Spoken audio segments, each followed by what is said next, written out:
Good morning, good afternoon, good evening, and welcome back to the Thai Expat Daily Show. I'm your host, Kira Mack, as always, and delighted you've been able to tune in with us yet again for another show. Now, before we do get started, don't forget to like this video and do subscribe to the channel. And don't forget to hit that notification bell just beside the subscribe button so that YouTube will let you know when the next episode of the Thai Expat Daily Show gets updated. Now, if you like listening to us on a podcast player, just look down below in the description and you will find a link that will take you to a vast array of podcast players where the show is hosted. And finally, if you like the show, if you want to support the show, you can do so by looking down in the description, find the link for buymeacoffee.com, and through that you can donate to the show. And thank you very much to the gentleman who did donate 3 coffees over the weekend. Thank you very much, and it is very much appreciated. So now that's all done and dusted, we're just going to jump into the top 4 stories doing the rounds here in Thailand. Nothing earth-shattering apart from the usual politics here in Thailand, but we'll get into that in the next story. So according to the Tourism Authority of Thailand, long holiday could bring 2.2 billion baht to Phuket. The long holiday at the end of the month is expected to generate more than 2 billion baht in tourism revenue for Phuket, according to the local office of the Tourism Authority of Thailand. From Friday to Sunday, the TAT projects 234,000 people will visit the southern resort island and generate about 2.2 billion baht, said Lerchai Wangtakuldi, the director of the office. Phuket has 1,890 hotels with 101,556 rooms. Hotel occupancy was currently at 65%, with the average stay 1.7 days per visitor, he said on Tuesday. Now, the caretaker cabinet on Tuesday declared Monday the 31st a special government holiday, creating a 6-day vacation period from July 28 to August 2nd to spur travel and help the economy. July 28 is His Majesty the King's birthday, August 1 is the Sana Buka Day, and August 2nd is the beginning of Buddhist Lent, all government holidays. The extra days make it an uninterrupted 6-day weekend for government employees. So well done to those very hard-working government employees for getting a 6-day holiday, while the rest of the country and people who work in these hospitality businesses don't get any of these holidays. They don't even get them back, later on, and can use them if they have to work on them. The only people that seem to be able to use these holidays and get these holidays are government workers. I mean, I don't know. I don't think they need to be getting all these holidays. I'm not convinced that this kind of 6-day holiday is productive for the country. In other words, government offices are going to be closed for 6 days. How can a country function like that? I mean, they're in the middle of what we call kind of a political polarization at the moment, in terms of we don't have a government. We have a caretaker government that can't actually do anything because they're only a caretaker government. They can't make policy. They can't implement budgets. They can't do anything, but they feel fit to implement a 6-day holiday. And yet again, as I said, the average Joe Soap on the road doesn't get any of these holidays apart from the King's birthday on the 28th, I think it is. But that's really it. But again, I just, the thinking behind it and the figures that TAT throw out, I mean, they somehow predicted there's going to be 234,035 people, right down to 35 people visiting Phuket. It's pretty impressive work. But nevertheless, I hope the government workers have a great time during their 6-day weekend, while the rest of the population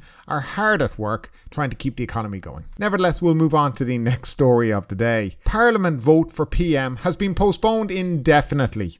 Now, this is another twist to the mighty tale of who will be the next Prime Minister. Parliament President Muhamad Noor Matha has indefinitely postponed Thursday's planned joint sitting to vote for a new Prime Minister, pending a Constitutional Court ruling on the rejected renomination of Move Forward Party leader Pita Limjaroenrat. Mr. Wan said on Tuesday that he made the decision after consulting with legal officials of the House of Representatives and his advisors.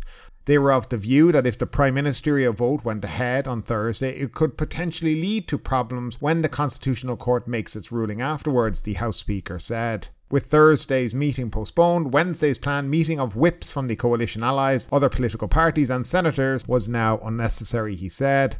Another reason for delaying the joint sitting was that many elected MPs and senators were worried that they would not be able to attend ceremonies to celebrate His Majesty the King's birthday in their respective provinces on Friday if the sitting was prolonged, Mr. Wan said. The joint sitting for a prime ministerial vote could be put back on the parliamentary agenda after the court's ruling. The parliament president earlier set Thursday for elected representatives and appointed senators to vote again for a new Prime Minister, possibly from Phua Thai, the second largest party in the same alliance led by Mr. Pita's MFP. MFP has agreed to let Phua Thai take the lead in nominating a Prime Ministerial candidate and forming a government. It also faces a challenge because many parties outside the coalition bloc disapprove of MFP political platform and plan to revise Section 112 of the Criminal Code, that's the lèse majesté law. The 8 parties of the coalition were scheduled to meet on Tuesday afternoon to hear a progress report from Phua Thai, but the meeting was cancelled at the last minute, with Phua Thai conceding it had little progress to report so far. Meanwhile, MFT insists it will continue its efforts to have Mr. Pita installed as Prime Minister. Mr. Pita failed to win a majority vote from both houses to become the new Prime Minister on July 13th.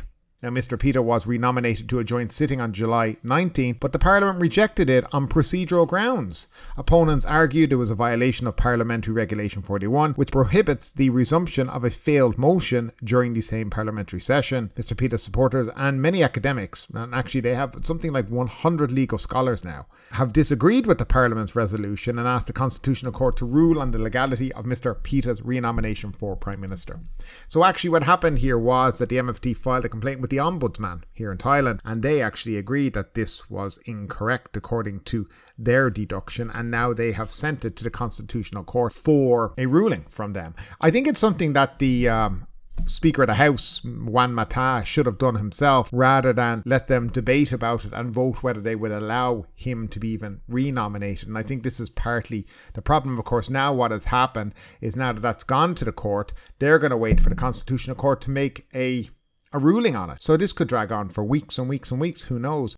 Now, in relation to the forming of a coalition and the nomination of the next Prime Minister, Phua Thai have been meeting with everybody under the sun, all their arch enemies, to try somehow squeeze their way into power. They seem to not care who they form a government with. They're talking with Prawit, the general as part of the coup, who seems to be asleep most of the time. They're talking with Bumjai Thai, with Anathan Sharvakul, which is another interesting one because he said he would vote for MFP Move Forward Party if they had dropped the lèse majesté, but now he's saying even if they drop it, well, he's not going to vote for them because, well, we differ on many things, so I wouldn't do that even after I said it. Phua Thai did say before the election, and as part of their manifesto, that they would not go into government with anybody who was part of the coup back in 2014. So you think that would basically mean he wouldn't get in bed with the PPRP, but he seems to be talking with them. They claimed after their talk that their leader, which is Prawit, that he would not take up a ministerial position if they did form a bloc together and went into government together. But then he's come out and said, well, no, I never said that. I'd be happy to take a ministerial spot. I think that would be a bad look for Phua Thai to have this guy as a minister. Nevertheless,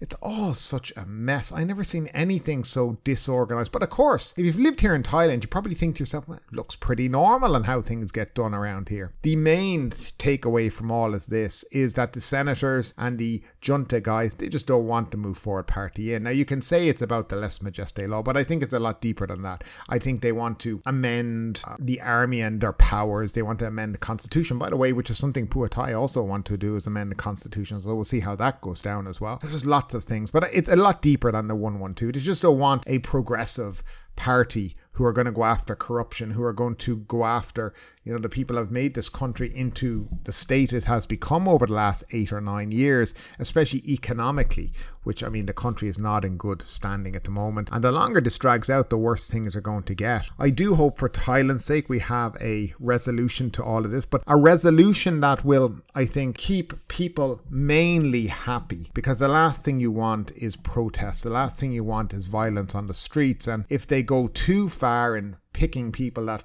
they certainly should not be aligned with, I think we may see that. Apparently there was a psychic, a very famous psychic here in Thailand, has predicted that we are going to have lots of violence in August. It's going to be a very dangerous place in Thailand and people should be very wary, apparently. And also there's going to be some kind of killer virus as well. That was a Thai psychic who's very famous here in Thailand said so. But nevertheless, we're going to move on to the next story, and this is the usual stuff that happens in Thailand, but you'll laugh anyway. Senior police in hot water after raid on illegal pubs. Ratchaburi Provincial Police have launched a probe into 5 senior officers at Bangkok Police Station following a raid on 2 unlicensed pubs where 77 customers tested positive for drugs earlier on Saturday morning. Police Major General Ratchaparong, commander of the Ratchaburi Provincial Police, on Saturday said the raid was carried out by a special unit of the Department of Provincial Administration at 2 pubs, Highlight Bampong and Arena Bampong in the district's Tambon Pakret, at about 1:30 a.m. Both pubs are owned by Tanawat Vichakul, 30,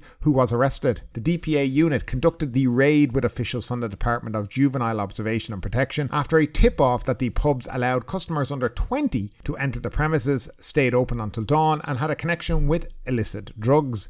During the raid, officers found a handful of illicit drugs, mostly ketamine and 2 firearms. There were 400 customers in total, of whom 77, 31 men and 46 women, tested positive for drug use. In addition, 4 pub customers were identified as being underage, police said. The special DPA unit has handed Mr. Tawat over to Bampong Police for legal action. Currently, the pub owners faces 4 charges, including running the pubs without a license, selling alcohol drinks beyond the legal limit at midnight, selling alcoholic beverage to customers under 20, and allowing illicit drugs and weapons on the premises. Police General Ratchaparong said a panel chaired by Deputy Provincial Police Chief Saifa was set up to probe the case. The 5 senior police officers, they're all named and the names mean nothing to any of us, they will be actually investigated. Police will also press charges against 77 pub goers who tested positive for drug use and will investigate the source of the narcotic. Now, the 5 police officers that are actually being probed are the ones that basically have been in charge of this police station and have allowed this to happen underneath their noses. I mean, 2 pubs, fairly well known in it, completely illegal and open all night, so that's the way. But you know what? This is very common in Thailand. I think there's this kind of selective prosecution and raids of places, because I think most of us, I mean, if you walk down to, let's say, Patong at the moment and went down Bangla Road, I mean, the pubs are meant to close at 1, right? I mean, if you go down 3 or 4 in the morning, they're still open and they're still serving. So, I mean, it is a very selective approach to things that they do here.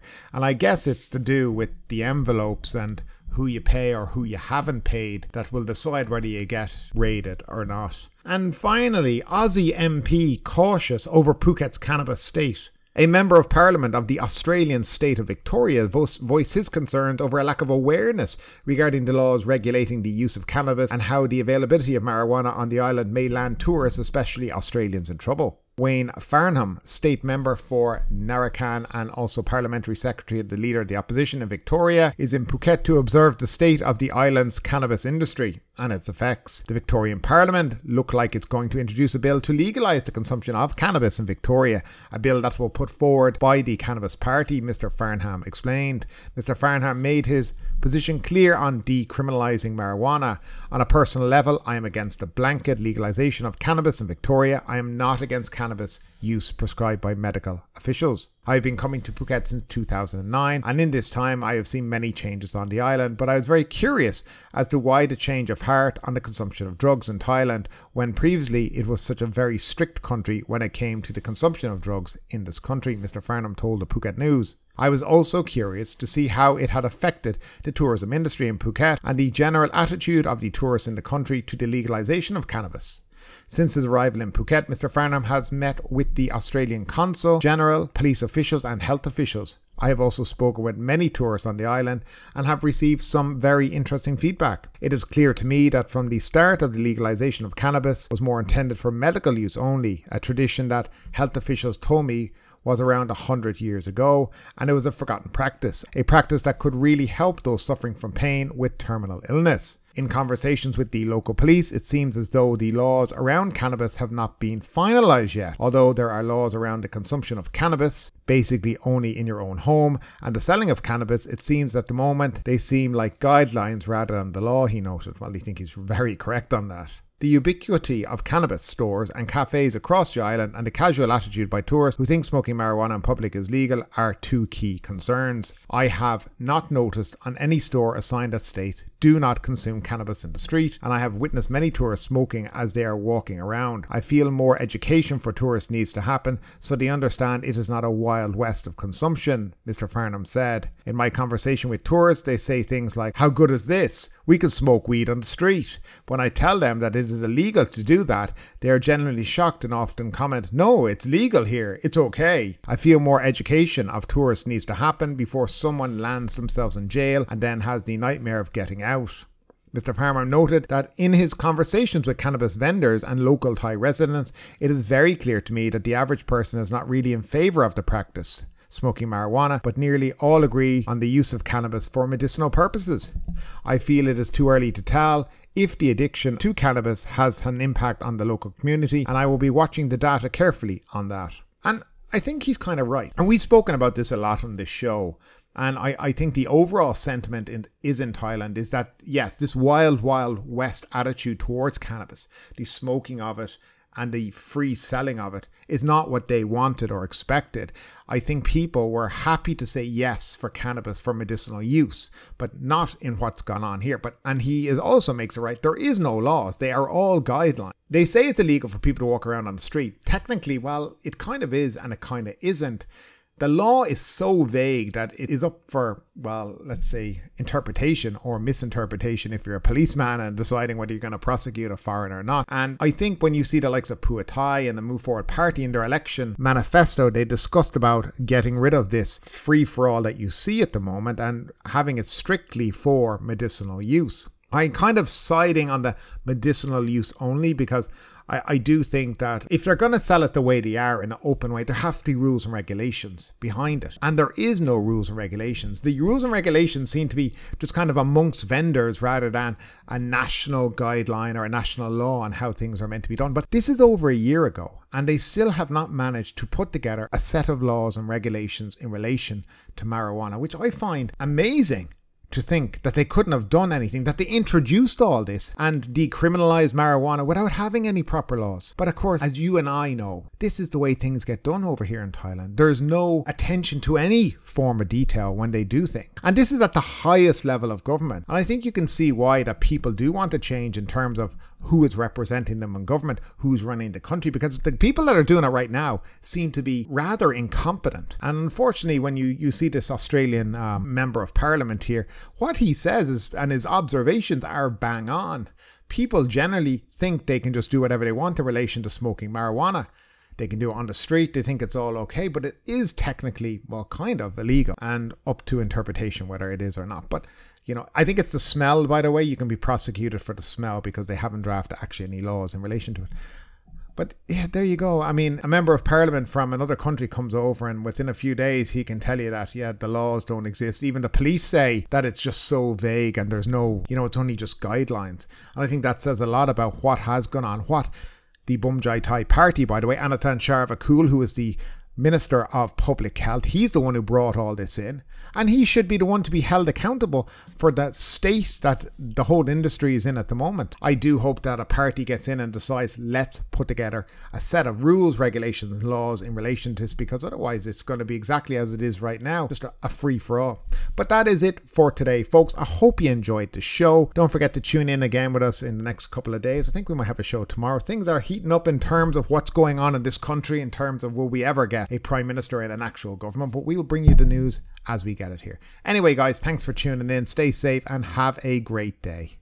But ultimately, with this story or anything else that stood out to you today, I'd love to know your thoughts in the comments down below. Because yes, this is a news show, but it's also a conversation. Now keep that conversation going. Make sure you like this video, subscribe to the channel, share the video, and do all the good stuff that does help that YouTube algorithm. But ultimately, my name is Kieran Mack. You've been listening to the Thai Expat Daily Show, and we will see you next time.